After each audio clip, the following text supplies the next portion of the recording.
বিসমিল্লাহির রহমানির রহিম। দর্শক, হাজির হলাম নতুন একটা পর্ব নিয়ে।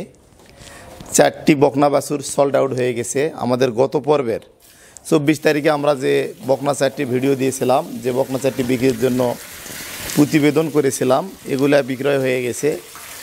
এগুলা নিয়েছে রংপুর মিঠাপুকুরের এক ভাই, ইনি ঢাকায় ওনার ব্যবসা রয়েছে। তো ওই ভাই আর আগেও আমাদের কাছে কিছু গাভী বকনা বাছুর সংগ্রহ করেছিলেন। তো উনি মোটামুটি ভালো রেজাল্ট পেয়েছে, পাওয়ার কারণে ইনি আবার আমাদের কাছে এই বকনাগুলো সংগ্রহ করতেছেন। তো যেটা ছিল 1 নম্বর বকনা, ওনার 4টা বকনার মধ্যে এটা ছিল 1 নম্বর, এটা ছিল 2 নম্বর বকনা, এটা ছিল 3 নম্বর বকনাগুলো দেখান। এটা ছিল 3 নম্বর বকনা, আর এটা ছিল 4 নম্বর বকনা, গত ভিডিওর 4 নম্বর বকনা। এই মোট 4টা বকনা সল্ট আউট হয়েছে।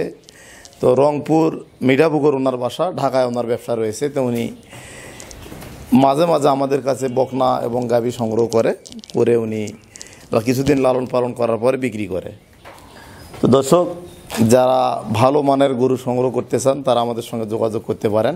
তো এই গরুগুলা হচ্ছে সেফজুনের বকনা। এগুলা কেবল মায়ের দুধ ছাড়লো, সরাসরি খামার থেকে মায়ের রেকর্ড জেনে আমরা বকনাগুলা সংগ্রহ করি।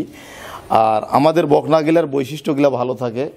একটা ভালো মানের বকনা চিনার উপায় দেখেন, ভালো মানের বকনা কানটা ছোট হবে, খাড়া হবে, গলাটার নিচে কোনো ঝুল বা কম্বল থাকবে না, লতি থাকবে না, চামড়াটা পাতলা হবে, মাথাটা চওড়া হবে এবং স্ট্রেট, সব মিলে অনেক হাই কোয়ালিটি বকনাগুলা।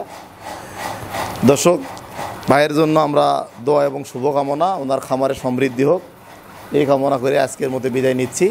ভালো থাকবেন, সুস্থ থাকবেন। আসসালামু আলাইকুম।